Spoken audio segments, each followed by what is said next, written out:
Welcome to Permission to Kick Ass, the show that gives you a virtual seat at the bar for the real conversations that happen between entrepreneurs. I'm interviewing all kinds of business owners, from those just a few years into freelancing to CEOs helming 9-figure companies.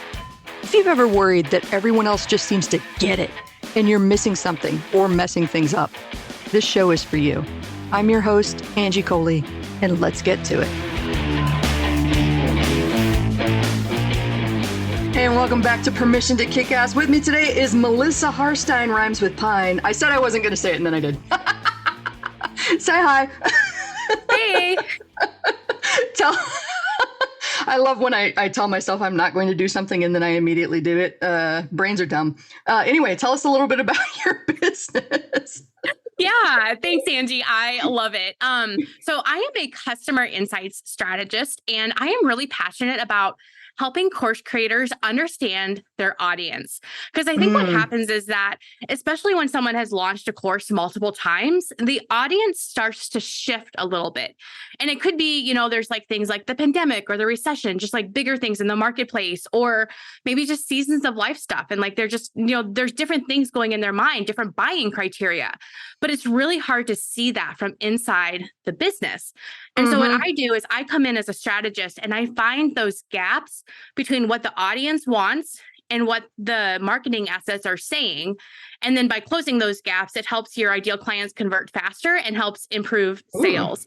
And so it's like a really fun and unique niche for me.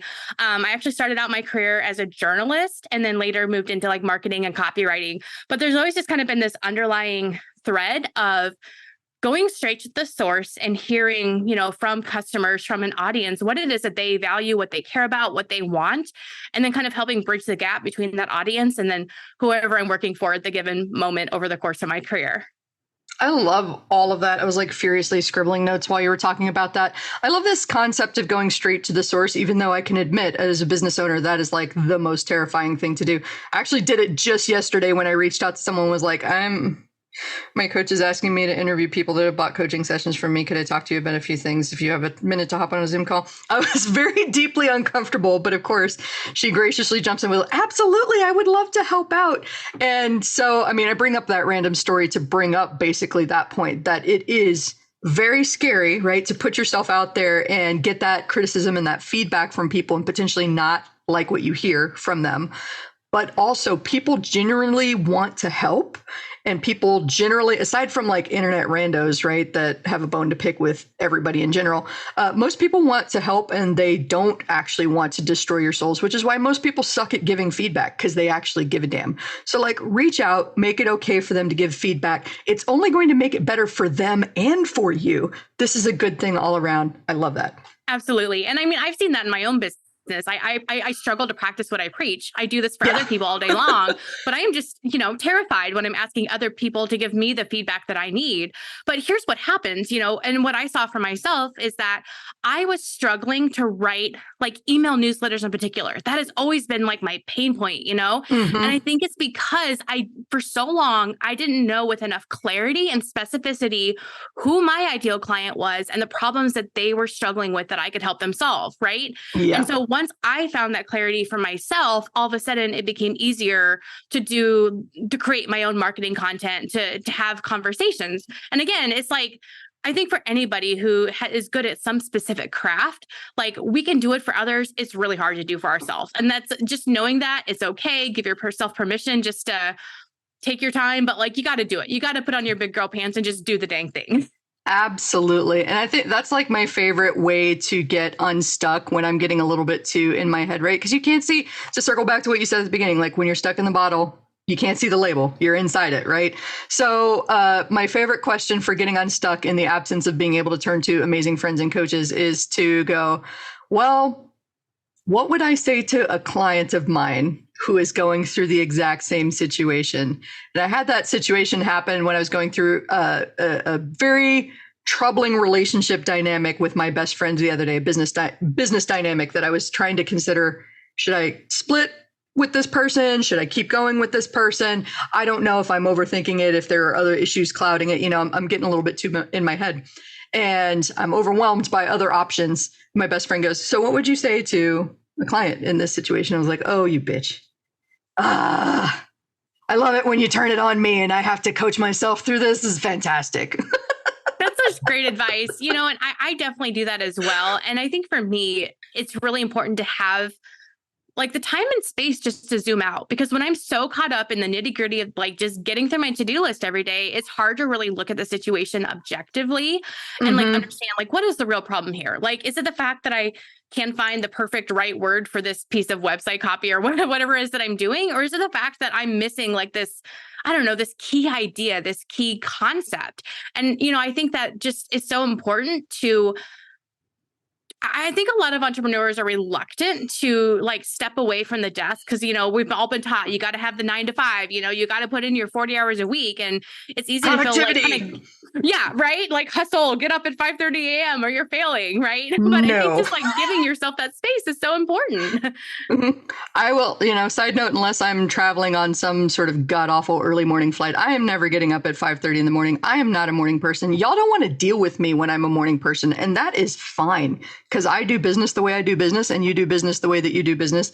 And for you guys with your 4 a.m. wake up calls and cold showers and shit, more power to you. That's never going to be me. But I absolutely agree with you. I co-sign and underline that 500 times. The time and space to zoom out, because when you are buried in everything, the never ending to-do list. And let's get this clear, guys, the work is never done. And that's a good thing, because that's actually what keeps us in business. The fact that what we just solved, the problem we just solved, is going to create another problem that needs solving, is going to create another problem that needs solving, and on we go. So if the work is never done, that's a strange kind of power, because you get to decide when to put it down. And also putting it down helps you to decide that this thing might not be as urgent as it feels like it is now. Like I'm looking at these 10 tasks that need to get done and going, oh my God, I need to get all of them done. I need to send out the survey. I need to send out this email. I need to build that thing, blah, blah, blah. I need to talk to that person. But then when you zoom out and you realize, okay, maybe that survey isn't that critical, but this email is really important. And that meeting with that person is, but the sales page can wait. Like zooming out in space, super, super important. So awesome. I mean, speaking of space, there was something that we talked about beforehand that I thought was really interesting, which was what made you decide to get into business in the first place. You want to expand a little bit on that? Yeah. So for most of my life, I have battled chronic illness. You may not realize it just looking at me, but I have, dealt with things like seasonal allergies, migraines, and this random thing called mast cell activation disorder, which is not super common. But, the way that it shows up in my life is that some days I just wake up and I have a horrible migraine, or I wake up and I'm just really low energy and I have brain fog and I can't think straight. And it's hard to be creative and even just interact with people sometimes in those circumstances. And so before I started my business, I was working in a job where I loved the job. It was like a nonprofit organization that matched international students with American friends. But there was one day where my boss was just like, why are you smiling and interacting and talking with people today? And I'm like, dude, you're lucky I'm even here. Like, I'm just trying to get through the day. I feel awful. And that was just kind of like one of those make or break moments where I was like, I need to like go out on my own and start my own business, because I need that flexibility and that freedom to kind of take care of myself. And it's like, I'm still really good at what I do, but I just need that opportunity to like flex throughout the day. And so I've been really intentional over the last 7 years or so that I've been in business about creating a business model that gives me the opportunity to kind of deal with whatever wild cards a given day throws at me. So for example, yesterday I woke up and I just had this piercing headache, and I fought it for a while. I was like, I've got these things I need to get done. I've got things on my to-do list that feel kind of urgent, but finally I was like, I can't today. And as soon as I stopped fighting it, my entire body relaxed and I started to feel better, and I'm doing, today's been so productive because I rested yesterday. And I think that sometimes rest is the most productive thing that we can do for ourselves.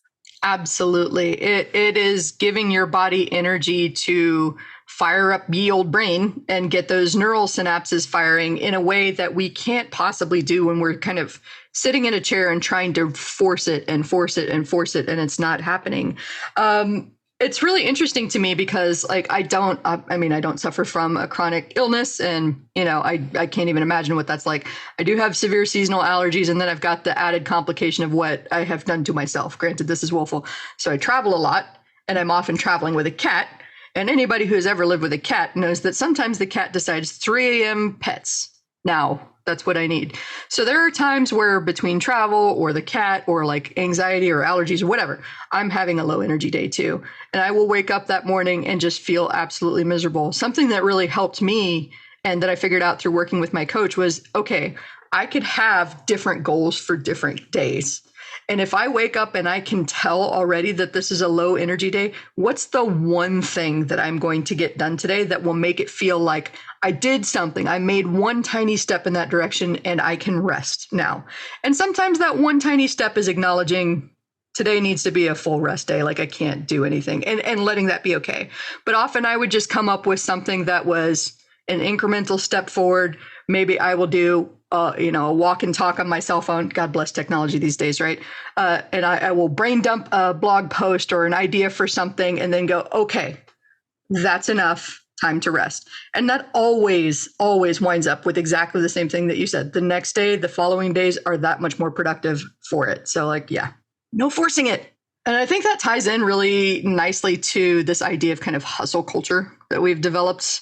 I mean, especially in the last 50 or so years where it's like, if you're not working hard, you haven't earned it somehow. And my perspective was changed on that when I started getting into email marketing and realizing that when we talk about scale, like it's hard to conceptualize that until you experience it for the first time. Scale and leverage are magical in business, folks.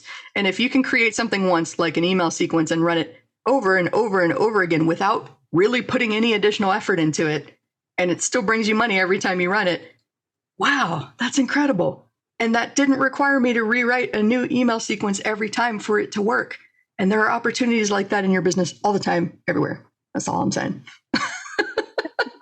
Definitely working smarter, not harder. Yes, we are big fans of that. And there was something interesting when we were talking about how you've set up your business. So tell us, first of all, how you set up your business, how you've got it structured. Yeah. So my business is a high ticket productized service. So I'm only working with 2 to 3 clients per month, in this audience message fit package. And so my average package is about $5,000, you know what I mean? So I'm able to really dive deep with each of my clients without spreading myself too thin. And people are always asking me, like, you work with course creators, like, when are you going to create your course? When are you going to, create this product or whatever? And I might someday. I'm not saying I won't, but I feel like that takes my energy in a different direction, or it just requires sometimes like a completely different marketing strategy to a completely different audience. And I found that for both my health needs, but also just my personality, I love to be like a specialist and go really, really deep in a subject and really, really deep with my clients. And so that has worked out well for me.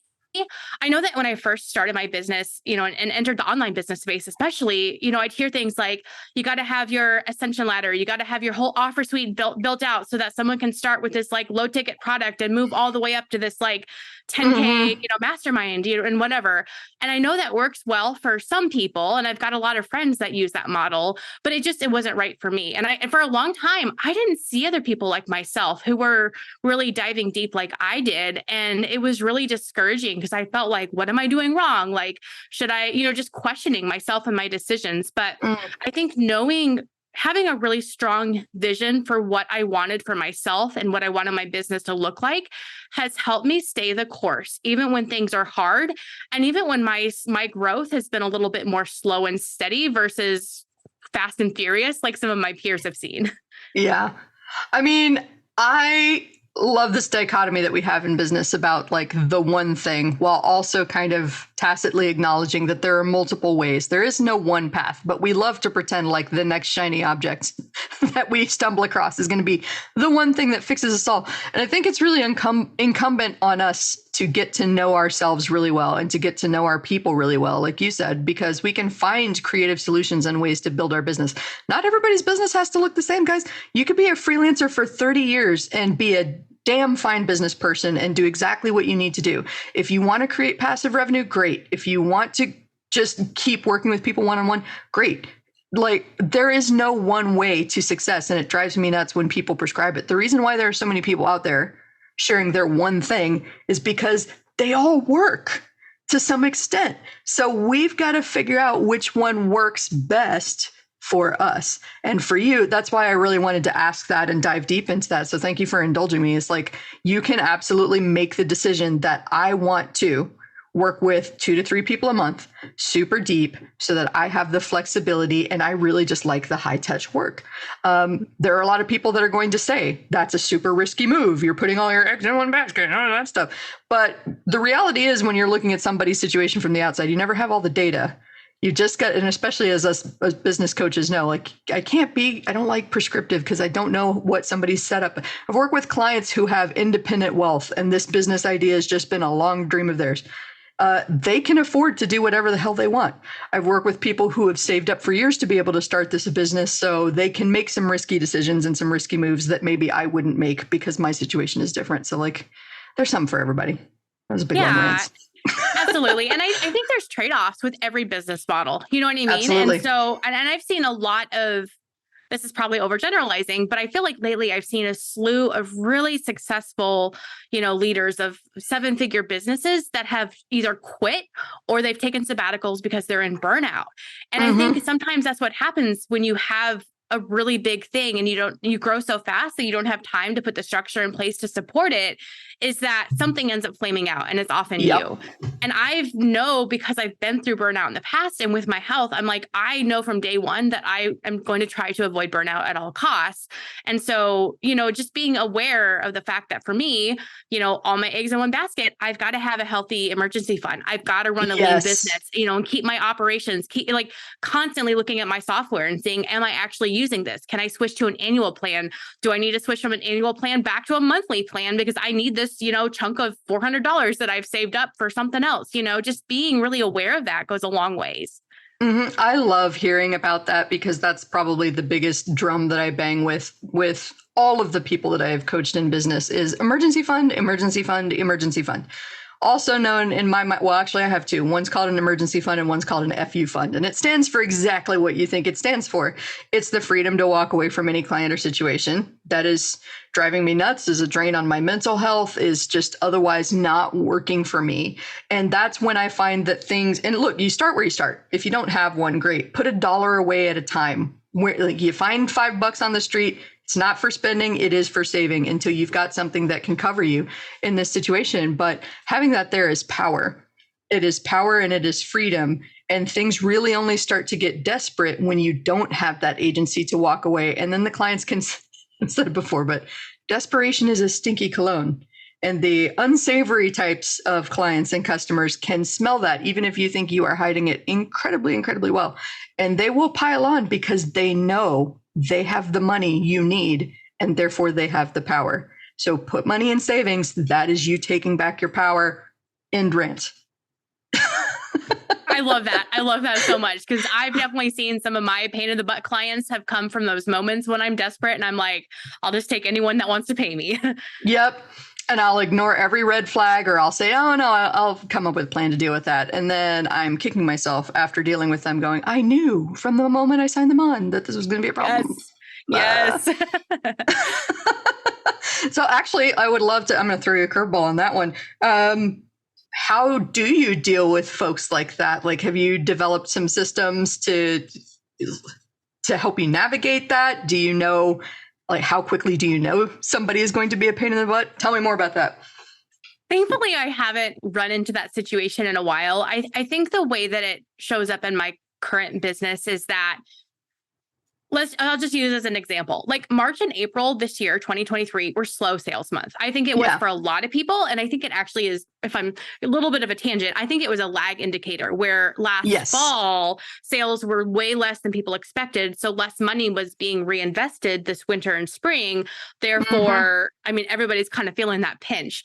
And so I kind of had 2 options. I'm like, I can I can go out and pursue a potential client that may not be quite the right fit. I used to write case studies and I just don't enjoy it anymore. Like the thought of writing another case study made me want to pull my eyes out. And I'm like, I'm not going to do that. I'm like, I could make money doing it right now, but I don't want to. So I'm going to choose to use this space in my schedule to work on my own business, to create some new lead magnets. I've got an audio summit that I'm hosting this fall, or, in August that I've been working on. Right. So for me, it was like, I've learned the hard way that if I say yes to a project that is going to make me stressed, or a client that's going to make me stressed, I'm going to regret it. So just choosing to be lean for a couple months, knowing that the outcome is going to be worth it. I think that is really awesome. And I liked using the space to create something and to explore anew, because what you love, and I think that was the biggest eye opener for me, what you love now is not going to be what you love forever. For now is not forever. That's always the case. And when I started in the field of copywriting, which was my specialty before I moved into coaching, I fell into that by accident after I got laid off from what I thought would be my career in TV development. And I could not imagine back then, when I was talking to higher level copywriters, that someday this would come to an end. My love for this, my passion for turning a phrase and naming products and all of this stuff that I got to do would just wane.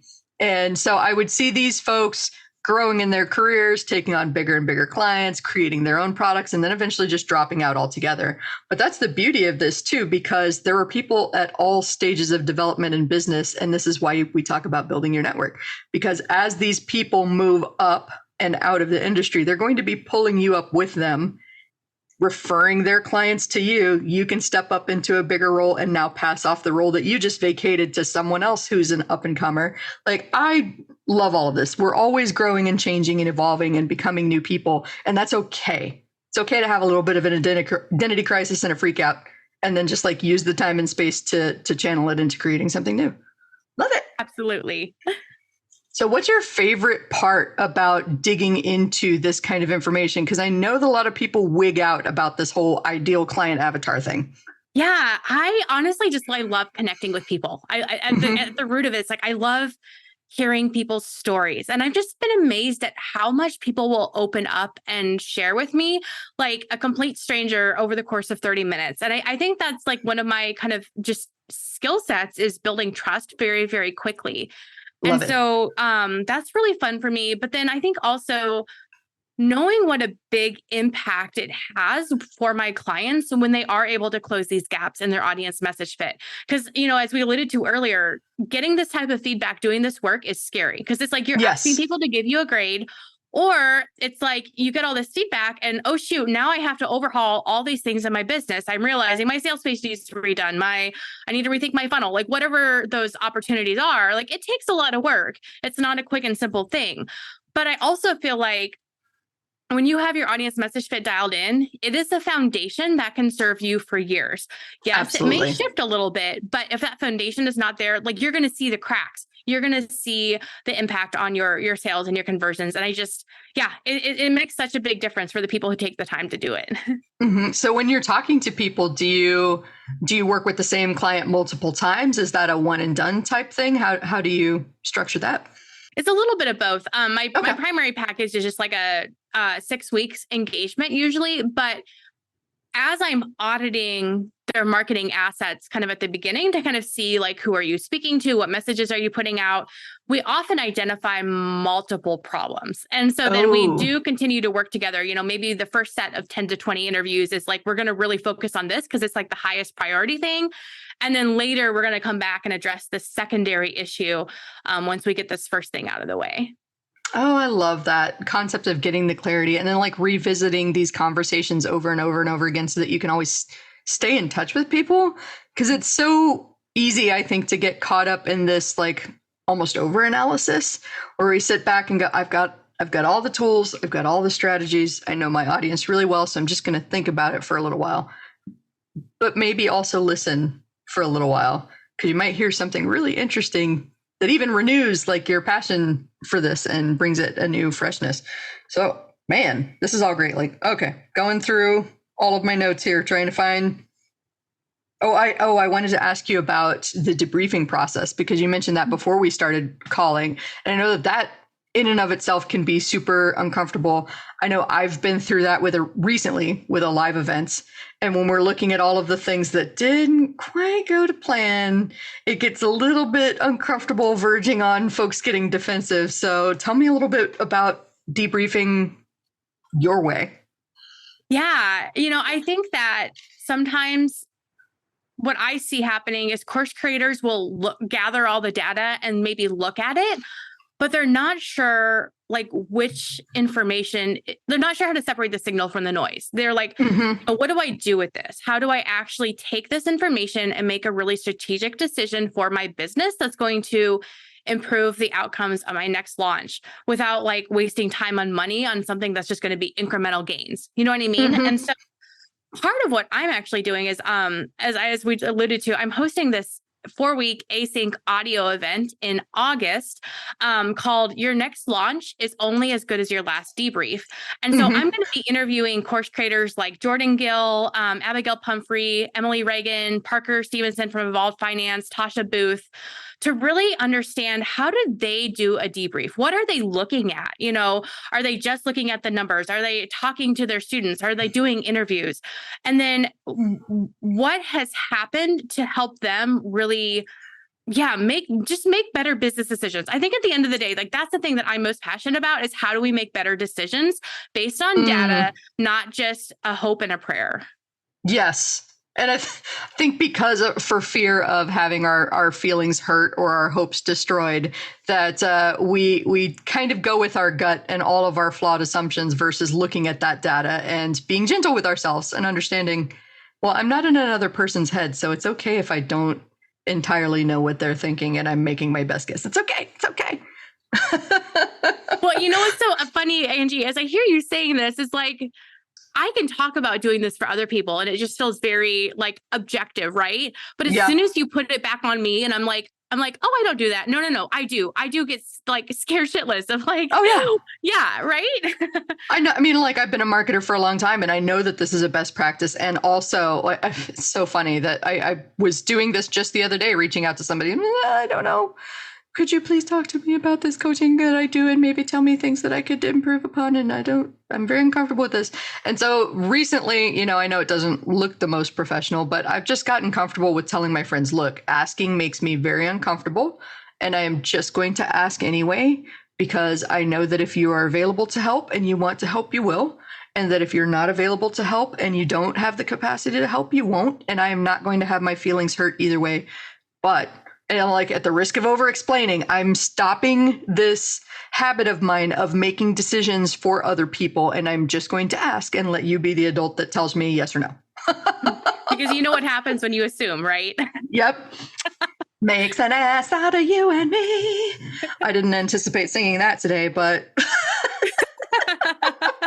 and we're all making assumptions all the time. That's human nature. So like, it's okay. Just acknowledge that you're doing it. Say, okay, well, that was an assumption and I don't know if that's accurate. So I'm going to do this instead. Like, let's get some more data. Let's always do this with the spirit of improving, of better serving our people, of creating something really awesome that we can be proud of, and try to refrain from that, like beating yourself up of, oh, I didn't get it perfect the first time. Newsflash, nobody does.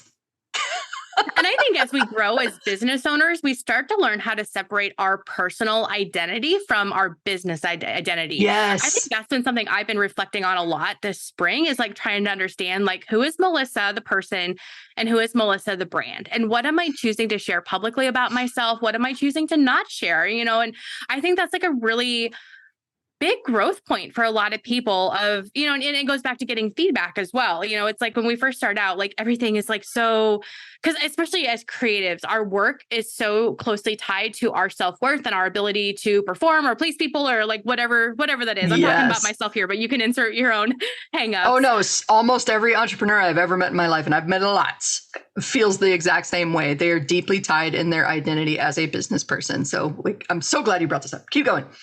Yeah. And, you know, I've kind of lost my train of thought, but basically just, I do think though, it's like a sign of growth, and we don't all get there and we don't get there at the same times. It happens little by little, but, just being able to see yourself more objectively. I'm just going to reiterate that I love that you brought that up, because I do think that that's an easy trap to fall into, especially in this very capitalist society that most of us have grown up in, where your identity is deeply tied to your work. But your work is not your worth. It's only part of your worth as a human being. And even then, like, worth is just this loaded, uncomfortable word. You are worthy. You exist. You are a human. You have something to contribute. You don't have to do anything to earn love, to earn respect. You just be, you are. And I've heard so many concerning, frightening stories about people that have been working hard their entire lives to get to retirement only to flip the F out in retirement because they've never done this work like you're talking about of who am I? What's important to me besides being this person who does this work? So important. Guys, I didn't know we were going to get this deep today, but there you go. Start thinking about who you are outside work. It's really important. And, related to that, there was something that one of my former coaches, a woman by the name of Dr. Julie Helmrich, taught me about this concept. And I don't know where it comes from, but I feel like I've heard it a couple times before, that there are two sides of us as human beings. And human being is the operative word here because there is being present, developing relationships, creating, learning, all of those things that make us fulfilled as people and connected as people. And then there's doing, which is the stuff that we tend to measure our worth by. And that's why I love that we are human beings, not human doings. We are here to love, to contribute, to be with each other, to lift each other up. And no amount of spinning your wheels trying to get to 7, 8, 9 figures is really going to bring you that fulfillment if you haven't thought about who you are and why you're doing this. I love that so much. I've heard that same phrase as well, and I think that's part of where, especially for me, coming out of that season of burnout, like I knew that I needed to prioritize my creative hobbies and the things that gave me joy, not because they were, I can't tell you how many times people have said, you should sell your watercolor paintings. And I'm like, no, because the minute I try to put a dollar on them, it loses the purpose that it gives me, which is just creating for the sake of joy of creating. You know what I mean? Yes. Or, I've started gardening this year. I can't tell you how good it is for my soul just to get outside and have an excuse to get my butt out of my desk chair every single day and take care of another living being, which is my plants. I was so excited the other day to see that one of my peas wrapped its first tendril around the trellis, but it's just like, I don't know, just the power of observation, how it helps us just slow down and just be and live in the moment and not just feel this, for me, it's just this never ending kind of anxious record player in my mind of the things I need to do, the problems I need to solve. It's not just the to-do list. It's like, I can't finish writing this new lead magnet because I don't know how to write the intro. But the reason I don't know how to write the intro is because I'm still not clear about this thing. It's just, but doing creative things with your hands, especially for me, or even just reading, it helps me shut off my brain and just be in the moment. That is so important, just like shutting off the spiraling. I was working with my longtime coach, Brian McCarthy, who helped me realize, I felt like my cycle at least started to tie deeply into the money that I felt like I needed to make in order to allow me to hit those goals. And he was like, so what is your goal? And I was like, make this specific dollar figure. And he was like, why? So that I can spend time with the people that I love. I can spoil them rotten. I can travel to fun and interesting places and do things without having to check the bank account. I can donate to causes that are important to me and really just generally spend a lot of time loving on people. And he goes, so what's to stop you from doing all of that now? And I was like, you jerk. I do all of that now. So why am I getting stuck in this? I can't have these things until I have earned them with some amount of money, which then triggers us to be on that never-ending hamster wheel of I gotta get the money. No, stop and do it now. I went out today on a glorious, I still don't know how in May in Texas it is a glorious spring day. It should be 500 degrees outside by now. But visiting my mom. My mom got chickens last year when the eggs prices went through the roof. And I just walked out into the coop and I tried to pet chickens, which basically looked like me chasing terrified chickens, trying to hold them.